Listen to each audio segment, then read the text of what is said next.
Muy bien, estamos de vuelta y está con nosotros Luciano López, él es abogado constitucionalista y le damos la bienvenida cara a cara. Gracias por estar esta noche aquí. Gracias, Julio, por la invitación.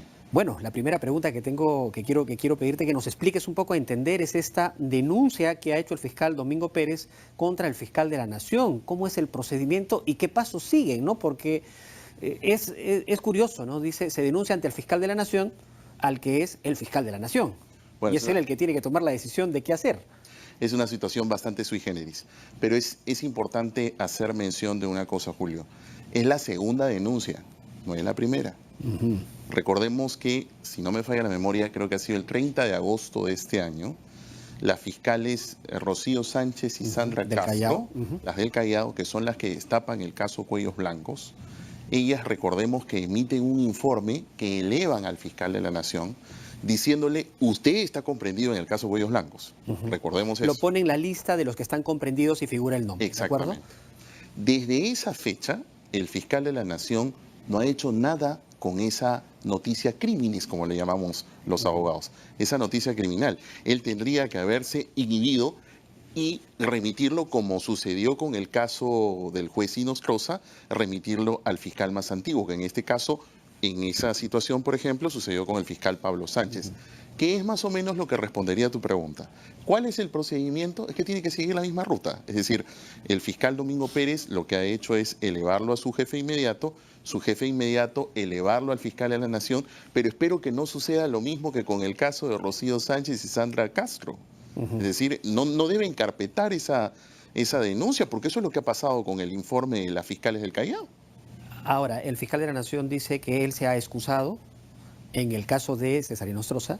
Claro. Por lo tanto, los otros casos deberían verse también bajo los mismos parámetros. Excelente ¿Es eso válido? Por supuesto, porque una regla principal... Pero claro, pero es que lo que pasa que en ese caso, Pablo Sánchez puede actuar inmediatamente o necesita necesariamente un pronunciamiento del fiscal de la Nación para que el fiscal más antiguo lo haga. necesita. Tanto así, Julio, que por eso es que yo me remito al caso de las fiscales del Callao. Porque el 19 de diciembre, en una nota del diario El Comercio, el doctor Pablo Sánchez da una entrevista y justamente comenta ese hecho, que él desde agosto le está pidiendo al fiscal de la Nación que le derive el informe. O sea, al margen de que la Fiscalía saque un comunicado con un pronunciamiento del fiscal de la Nación, lo que ha sucedido ahora como es legítimo respuesta... por su defensa. De acuerdo, Exacto. Pero al margen de eso, el procedimiento formal debería ser que entregue la carpeta y la derive al fiscal más antiguo. A uno de sus pares. A uno de sus pares. Que es un fiscal supremo y que, como ya sucedió en el caso de César Inostroza, entonces tendría que suceder exactamente lo mismo. Por eso es que el fiscal Pablo Sánchez, en el caso del informe de las fiscales del Callao, está pidiendo el informe tantos meses. En esta situación, en este caso, por ejemplo, de la denuncia del fiscal Domingo Pérez, pues lo menciono porque sería la segunda que debería seguir ese trámite. Es decir, debería entonces el fiscal, por un principio básico de objetividad, que es una regla del debido proceso, él no puede ser juez y parte, pues.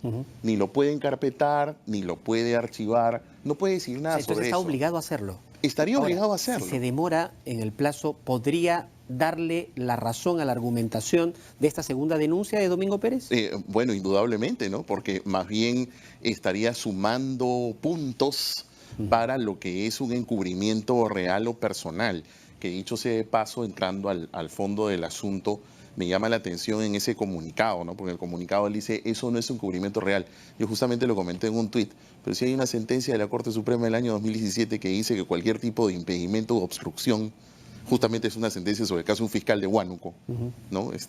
Esas cosas no se pueden hacer, y eso es encubrimiento real. En todo caso... Claro, y algo de lo que se ha comentado también, pero ¿eso qué tiene que ver con el caso de Keiko Fujimori, que es lo que alega en la denuncia? Sí estamos hablando de el caso de Inostroza, por ejemplo, en primer lugar, y otros desarrollos que no necesariamente se terminan de entender bien en su resolución, ¿o sí? Buen punto. Lo que pasa es de que lo que leo al menos de la denuncia de Domingo Pérez es que usa unos indicios mínimos y básicos que dan lugar al menos a una sospecha inicial, como llamamos, para iniciar investigación preliminar.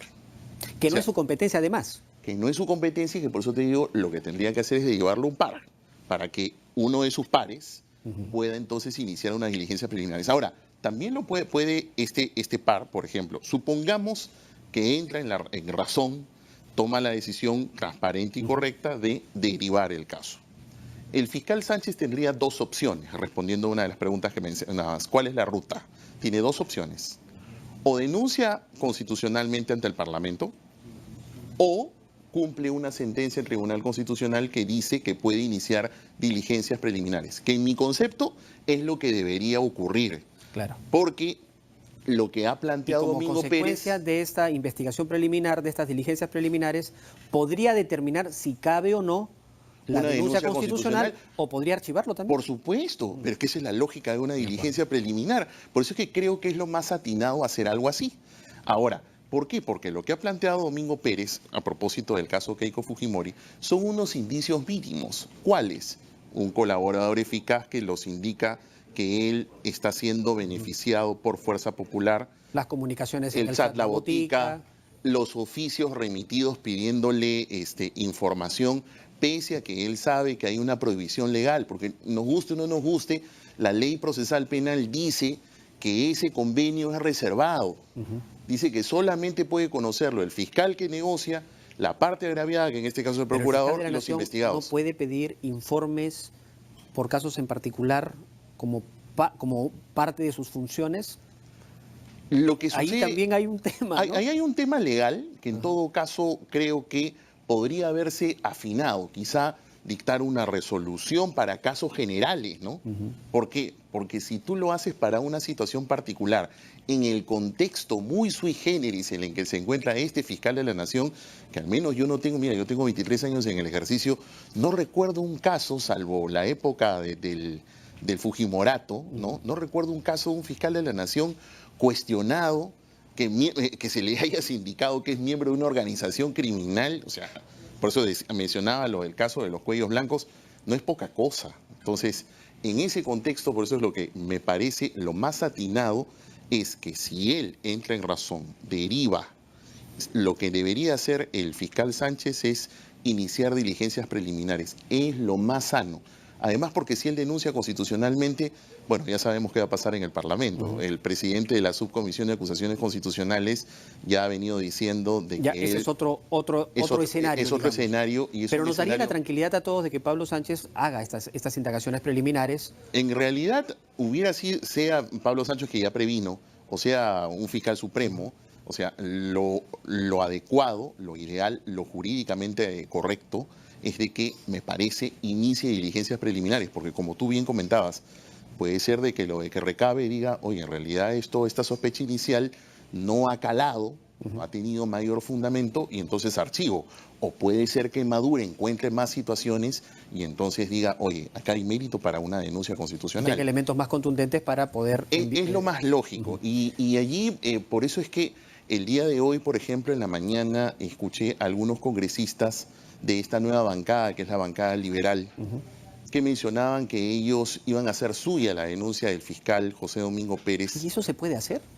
Sí, ellos, a ver, ese beneficio del antejuicio de la denuncia constitucional, según el reglamento del Congreso, la pueden plantear cualquier congresista, el fiscal de la Nación o la persona directamente agraviada. El procurador. En este caso, el Estado es el procurador, que dicho sea de paso, habría que decirle, señor procurador, ¿se está tomando alguna carta en el asunto? Pues solamente los fiscales se están fajando en esta situación. Pero al margen de ese tema, los congresistas tienen la muy buena voluntad, por lo que los he escuchado, pero yo les sugeriría que se asesoren bien. ¿Eso politizaría el más tema? Que politizaría, es que hay un antecedente que justamente te quiero comentar y ojalá que los congresistas puedan tomar a lo mejor la atención de este asunto. Mira, hay un antecedente que es el caso del ex congresista y ex vicepresidente de la República, Omar Chejá de Moya. Ya. Ustedes recordarán que, bueno, fue vinculado a este escándalo de las Rujas de Cachicha, Nahuasi, etcétera.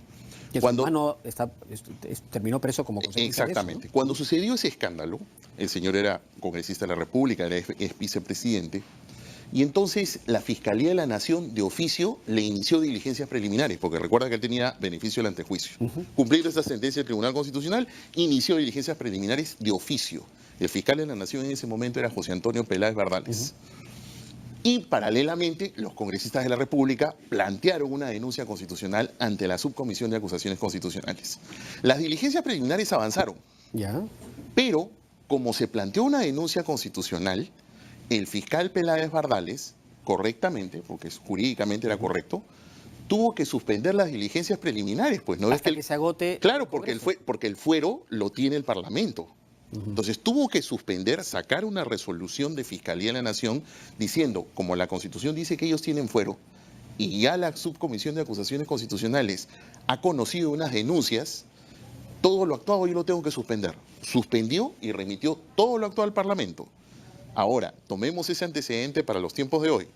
Si los congresistas con muy buena intención presentan la denuncia constitucional, lo lógico es entonces que se use el precedente del caso Tejada de Moya, y entonces la denuncia de Domingo Pérez, él no tendría que salga del ámbito de la Fiscalía, ni derivarla ni nada. Y pase simplemente a esperar cómo. ¿Por qué? Porque está ahí el señor Segura, que ya ha dicho qué cosa es lo que va a hacer con esas denuncias, ¿no? Ahí tiene una larga cola de casos que exactamente. Y trabaja entonces seguro. me parece que tácticamente la estrategia tendría que ser al revés. Si los señores congresistas quieren hacer algo, denuncien más bien ahí ante la misma Fiscalía de la Nación y pidiéndole a él que se inhiba para hacer presión. Vamos a ver en qué deviene. Ahora, porque hay que tener en cuenta esos detalles jurídicos, son muy importantes. No quiero dejar, nos está ganando la hora, claro, pero no quiero dejar de preguntarte lo siguiente.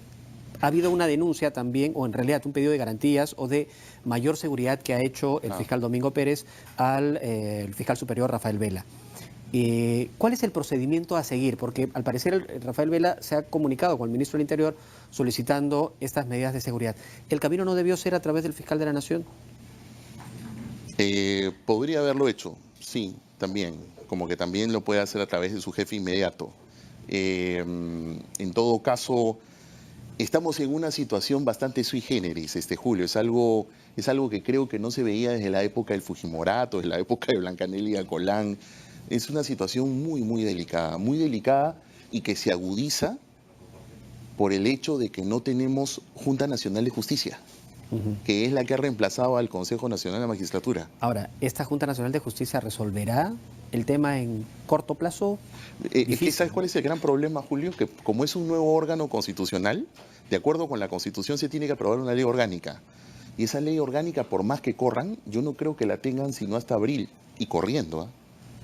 Y si la tienen en ese plazo, recién se tendría que instalar el comité especial, que lo integra también Pedro Chavarri, para convocar al concurso público. Un concurso público serio no se hace en menos de 2 o 3 meses. Estás hablando que por lo menos se va a instalar en julio, septiembre, agosto. Entonces, estamos en manos del Parlamento. Ese es el gran problema. El Parlamento tiene que hacer su trabajo en realidad. Tiene que hacer su trabajo y creo que la recomposición de bancadas y sobre todo espero que los congresistas puedan hacer una suerte de acto de contrición. Estamos en una situación muy delicada.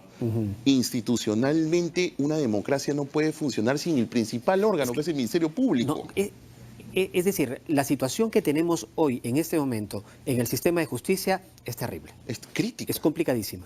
Por otro lado, el Poder Legislativo también está totalmente, digamos, con los ojos puestos de toda la ciudadanía encima a ver cómo resuelven este embrollo, porque parece que todo ha caído en manos del Congreso. Y tenemos un Ejecutivo que les está diciendo, oye, señores, hagan su trabajo. Acá tienen la propuesta, acá tienen el reglamento, acá tienen lo que tienen que hacer. O sea, empecemos a trabajar. El presidente del Congreso ha prorrogado hasta el 30 de diciembre la legislatura. Es decir... Y la va a tener que volver a ampliar, porque te vuelvo a repetir que yo no creo que si quieren hacer una cosa seria y bien hecha, no les va a dar el tiempo, porque estamos hablando de ley orgánica y con un concurso público que es inédito, porque no ha existido un referente de ese tema. Entonces, y es una ley que tiene que generar un amplio debate, entonces, y un amplio debate serio. Entonces, la prisa es enemiga de la perfección. Y si bien hay que apurarnos, tampoco podemos hacer las cosas a las locas. Por eso es que creo que en este caso, espero que los congresistas puedan tener un poco de conciencia y darse cuenta, tranquilidad, paños fríos, y darse cuenta de que más bien creo que esta denuncia del fiscal Pérez de decir encubrimiento les debe llamar la atención de decir, oye, si nosotros nos movemos en este plano de blindaje, vamos a solventar una tesis como esta. Luciano, ya no tenemos más tiempo. No, lo entiendo. Te agradezco esta conversación. Gracias por estar. Gracias por la invitación. Bien, muchas gracias. Esto ha sido Cara a Cara. Mañana, 8 en punto, nuevamente TV Perú Noticias. Que tengan buenas noches.